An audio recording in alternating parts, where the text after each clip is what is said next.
Hey, we're back to discuss 5 more, but this time amazing records released in 1977. Starting with the Beach Boys' Love You. This is essentially a Brian Wilson solo album with synthesizers and the Beach Boys as backup singers. This record, as zany as it is, it's also very dark and disturbing and accurately depicts where Brian Wilson was around this period in time. I do believe that this is truly the last great Beach Boys record. Next we have Blank Generation by Richard Hell and the Voidoids. This is another classic punk rock record and another debut at that. Richard Hell's lyrics very much capture alienation and restless energy that was occurring in New York in the late 70s. But what really elevates this record is guitar player Robert Quine, who is bar none up there amongst some of the most underrated guitar players. His playing is very jagged and inventive and just takes all these twists and turns like Tom Verlaine on the early television records. But that said, the title track alone just earns its place as one of the all-time greatest punk rock anthems. Next we have Pharoah by Pharoah Sanders. The record's a little bit of a departure in terms of some of his more free jazz leanings, but it's still very much existent here. If anything, this record is a precursor to Pharoah Sanders' last record that he put out 3 years ago with Floating Points. I love how atmospheric and meditative this record is, as the music unfolds very slowly, creating these ambient-like textures, but in the vein of jazz. It's a record that very much rewards itself patience. However, with time, this record invites the listener into a space reflection-like trance that will take your headspace into a place of contemplation. Speaking of meditative jazz records, we also have The Survivor Suite by Keith Jarrett. This record showcases Keith Jarrett's incredible compositional abilities, while still every bit as much as his piano playing. Part 1 of this suite is hypnotic and immersive, gradually drawing you into its world, whereas Part 2 becomes much more freer and fiercer, with the band stretching outward into free jazz improvisation. This record very much captures a balance of both structure and spontaneity. Finally, we're wrapping things up with another punk debut record, and that's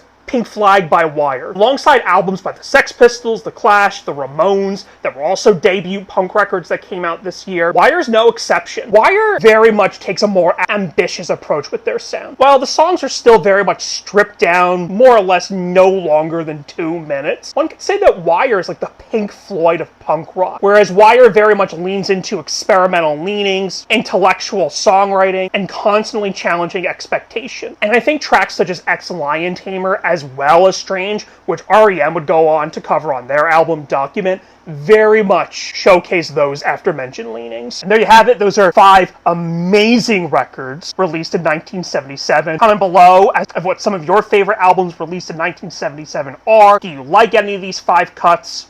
Stay tuned.